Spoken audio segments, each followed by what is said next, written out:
Assalamualaikum YouTube, selamat datang kembali di channel saya. Ya kan, hari ini saya akan melanjutkan mengenai Sharp DM01J ini. Kalau yang sebelumnya adalah buka paket dan tes jaringan smartphone ya. Nah, untuk video kali ini saya akan memberikan review atau ulasan terkait dengan handphone ini kan ya. Oke, langsung saja kita mulai reviewnya. Yang pertama akan kita bahas ya kan, yakni adalah ketersediaan jaringan smartphone-nya kan. Jadi kalau pada video buka paket kemarin ya, itu sudah saya tes mengenai jaringan smartphone-nya dan ternyata terbaca. Ini saya sudah tes selama beberapa hari ya, 2-3 harian saya pakai. Ternyata kendala pada saat awal saya masukkan SIM card smartphone ya. Jadi pada saat dial ini tiba-tiba sinyalnya hilang, kemudian timbul naik turun lah ya. Nah, ini selama beberapa hari saya gunakan, ini tidak saya temukan ya kendala seperti itu lagi ya.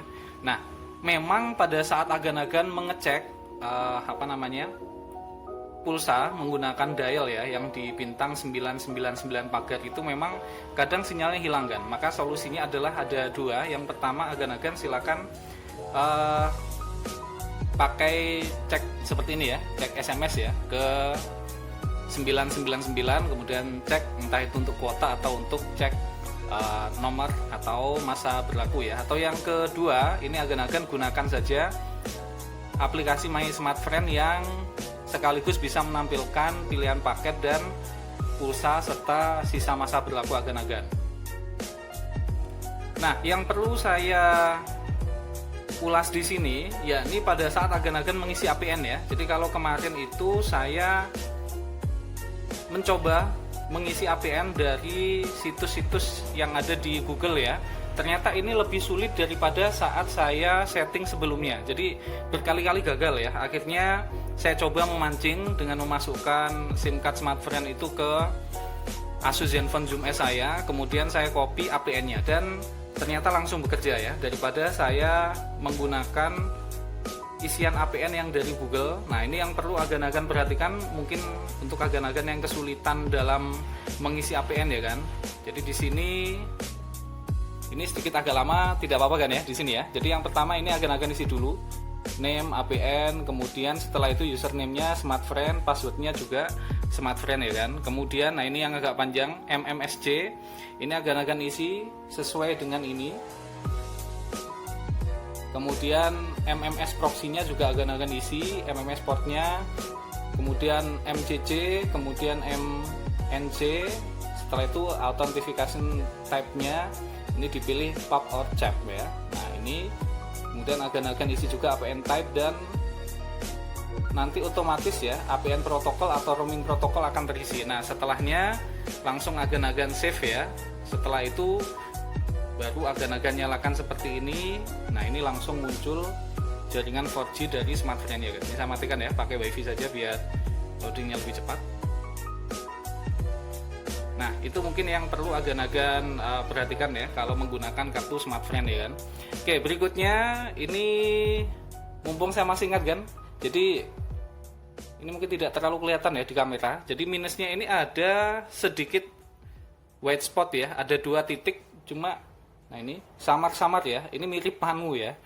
Jadi kalau pada saat backgroundnya putih, yang putihnya itu tertentu, nah ini baru akan kelihatan. Nah, mungkin tidak terlalu kelihatan ya, ini ada 2 ini kan. Cuma itu sangat samar sekali ya, tapi overall saya puas ya.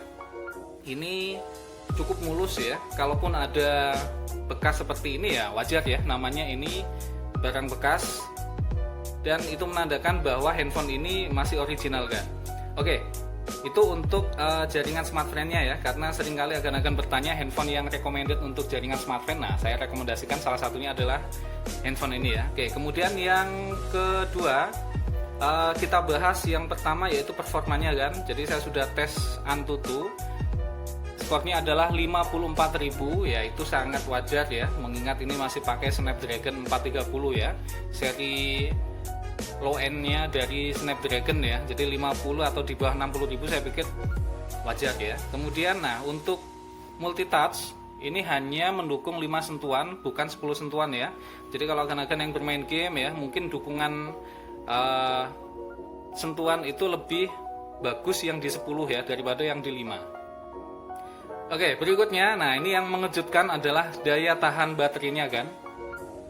Jadi baterai Sharp DM01J ini adalah 2700 mAh ya. Mungkin kalau sekilas dilihat kapasitas di bawah 3000 itu tidak terlalu bagus tentunya ya. Nah ini ternyata berbeda ya dengan di handphone ini. Setelah saya tes ya, screen on time-nya ini saya tes menggunakan PC Mark baterai ya, tembus 9 jam 42 menit. Jadi bisa dibilang handphone ini cukup awet sekali. Nah ini ya, masih tersisa 19%. Saya sampai ngantuk-ngantuk ya menunggu selesai tesnya kan. Jadi cukup impresif untuk daya tahan baterainya ya. Nah, untuk spesifikasi singkat, agan-agan bisa lihat ya melalui CPU Z. Nah ini ya, jadi SoC-nya menggunakan Snapdragon 435, satu clock speed-nya 1,40 GHz ya. Nah ini masih pakai fabrikasi 28 nanometer ya, sekalipun masih 28 tapi konsumsi baterainya lumayan awet kan. Nah ini masih menggunakan Adreno 505, jadi ya khas seperti Snapdragon 430 dan Adreno 505 ya kalau untuk game ya. Jadi tidak terlalu ya, cukupan lah ya, cukupan yang ngepres ya kan. Kemudian kita lanjutkan ini ya. Jadi kalau agan-agan lihat screen resolusinya 1280 pixel atau HD ya, karena HD dan masih Snapdragon 430. Nah ini ya lumayan ya untuk konsumsi baterainya kan. Kemudian nah ini ya, kerapatan pixelnya adalah 295 dpi. Tenang saja, ini sudah IPS kan. Jadi sekalipun ya di bawah 300 dpi, handphone ini cukup nyaman digunakan. Sekalipun di bawah terik matahari juga cukup jelas ya. Kemudian untuk available RAM-nya itu adalah di 1,8 GB ya. Dari 1,8 setelah saya install beberapa aplikasi ya, ini tersisa 42% atau 800 MB. Sedangkan untuk internal storage-nya 16 GB. Ini yang terbaca di sini adalah kurang lebih 8 GB dan yang tersisa adalah 47%-nya atau 3,5 GB ya. Jadi cukup nyesek ya untuk jadi ini ngepres sekali kan ya. Jadi kalau dibandingkan ya memang spesifikasinya nanggung ya, 2/16. Jadi kalau HP ini digunakan untuk HP kedua mungkin tidak akan jadi masalah ya. Nah ini untuk kelengkapan sensor-sensornya kan cukup lengkap ya, gyro ada, pressure sensor dan temperaturnya ini absen. Sekalipun begitu ini diklaim mampu diajak menyelam kan. Jadi untuk dukungan sensor handphone ini termasuk sangat komplit sekali. Kemudian nah untuk NFC sendiri ready kan, tidak absen ya. Kita coba tes untuk di tap ya.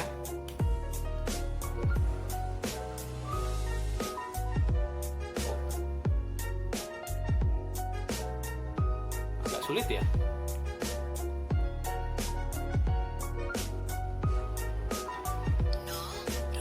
Ini dia Rp0 ya.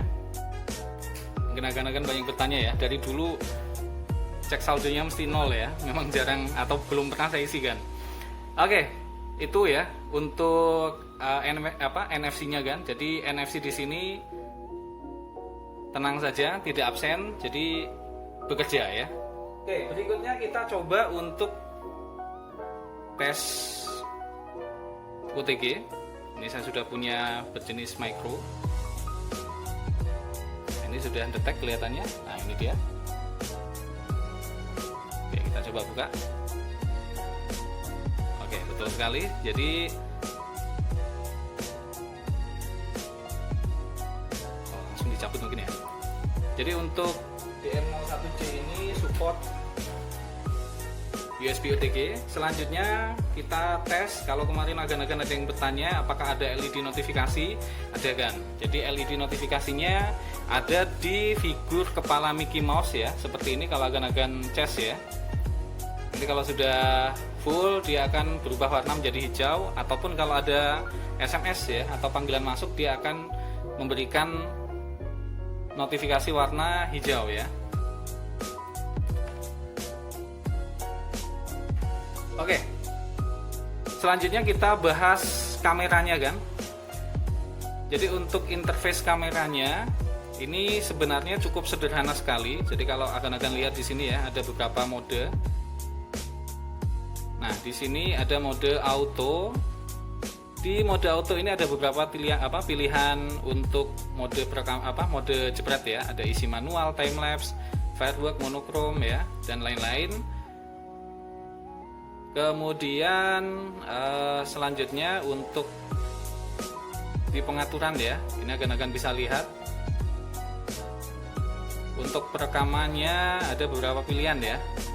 Ada yang seperti ini, kemudian nah ini ya shutter mode-nya ya. Untuk mode manualnya tidak ada kan, jadi pakai mode auto dari Sharp-nya sendiri ya. Nah seperti ini. Dan untuk kamera depannya, nah ini kamera depan. Kalau pada saat video awal buka paket kemarin ada delay, ternyata memang betul kan. Untuk kamera selfie-nya ini dia agak ada delay ya, sekitar 2-3 detikan. Saya tidak tahu kenapa ya. Ini ada beauty skin effect ya, memang kelihatan lebih shining ya. Dan ini untuk shutter sound-nya ini ada beberapa pilihan karakter ya. Saya pakai yang Mickey Mouse ya. Ini kalau untuk gimmick ya lumayan kan. Nah, seperti apa hasil video dan hasil kameranya, silakan lihat video berikut ini kan.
Ya kan, ini adalah hasil perekaman kamera belakang Sharp DM01J. Ini saya sedang berada di Taman Mas Trip Jombang.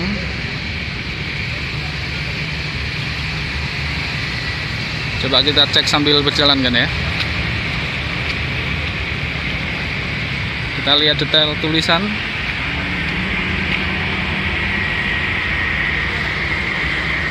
Ini taman yang menurut saya jarang dikunjungi orang untuk berwisata karena tempatnya terkesan kumuh, berada di dekat perempatan jalan. Yang datang ke sini kebanyakan hanya bapak-bapak tukang ojek atau penarik becak yang melepas penat di sini ya. Silakan dinilai sendiri dynamic range-nya. Ini kelihatannya kalau dari sini biasa ya kan, perekamannya standar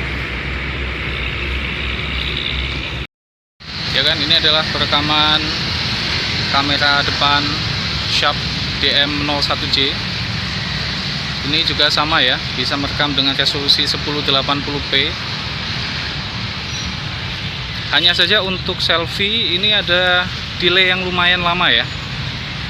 Kalau untuk rekaman video sih tidak ada masalah ya. Coba kita sambil jalan.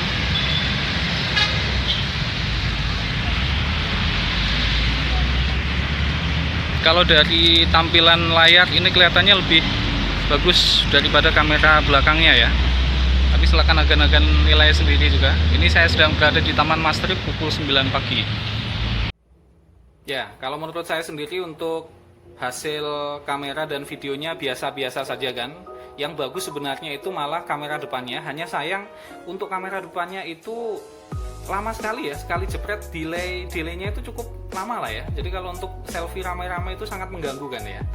Nah, Selanjutnya kita bahas mengenai software di handphone ini. Jadi pada saat saya buka paket kemarin ini stay di Marshmallow.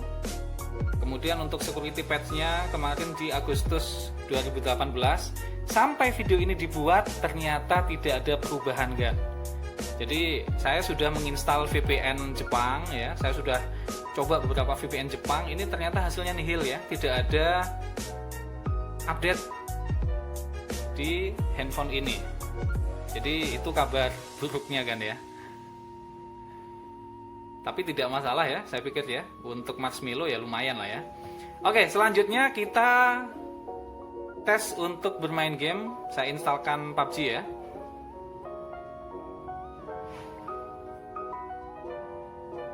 Oke, langsung kita skip ke permainan kalau sudah siap kan.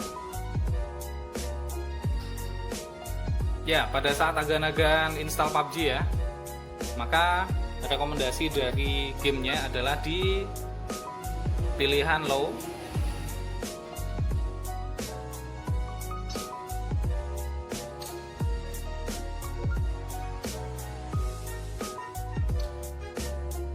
Oke, saya skip lagi kan. Oke, kita coba lihat di setting kan. Kita lihat di grafik, ini saya pilih low. Oh, untuk low dia pilihannya hanya sampai pada balance seperti ini kan ya. Ini kalau untuk medium, nah sama ya.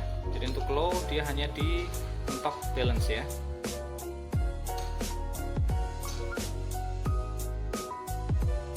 Oke, cukup kan ya. Nanti agan-agan bosan sendiri kalau lihat skill game saya ya, yang masih pas-pasan ya. Nah,